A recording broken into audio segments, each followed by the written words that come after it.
Bien, aujourd'hui dans cette vidéo, je vais te montrer comment déterminer la condition d'existence. Pour déterminer la condition d'existence, d'abord, ce qu'il faut savoir, c'est que lorsque vous avez un nombre rationnel c'est quoi? Ou bien une fraction rationnelle. Une fraction rationnelle, c'est lorsque vous avez une barre de fraction et qu'il y a des inconnus en haut et des inconnus en bas. Vous voyez, ici par exemple, f est appelé un nombre rationnel. Plutôt une fraction rationnelle. F est appelé quoi? Une fraction rationnelle. La fraction rationnelle là, on veut déterminer sa condition d'existence.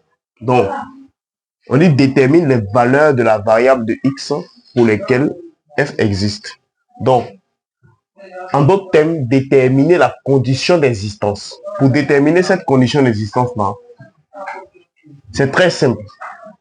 La seule condition là, ce n'est rien d'autre que de faire quoi? De poser lui qui est sous barre de fraction là, différent de 0. Vous voyez, lui qui est en bas, c'est x plus 3.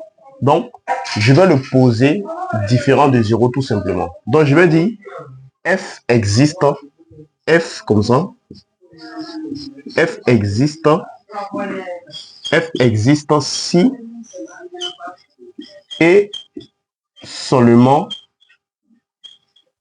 si f existe si et seulement si lui qui est en bas, c'est x plus 3. Donc, je pose x plus 3 là, différent comme ça de 0.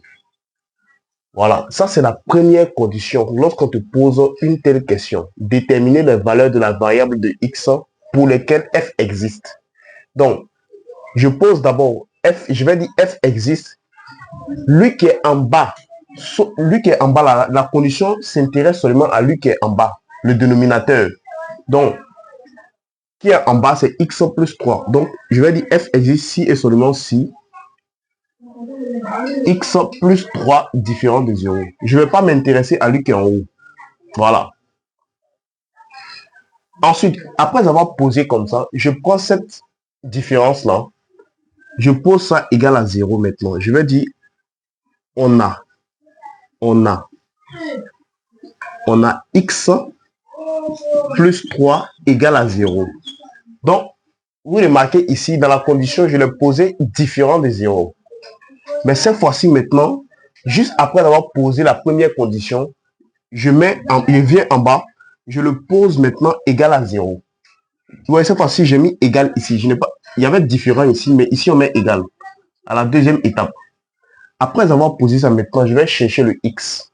Donc, pour chercher le x, comme on a vu dans la résolution d'une équation, on va déplacer tout simplement plus 3 de l'autre côté de l'égalité.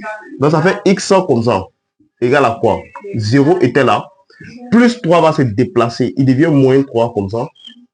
Quand il se déplace, il devient moins 3.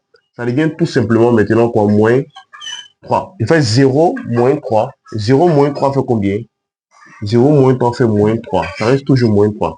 Donc, tout simplement, ce que je vais faire maintenant, je vais dire simplement que, ouais, on a trouvé x à la fin.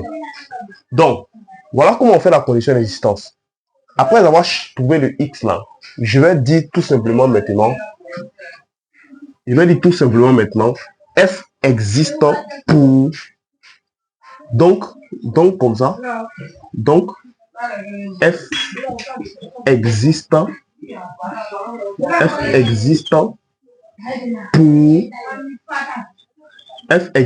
pour tout simplement x différent de moins 3.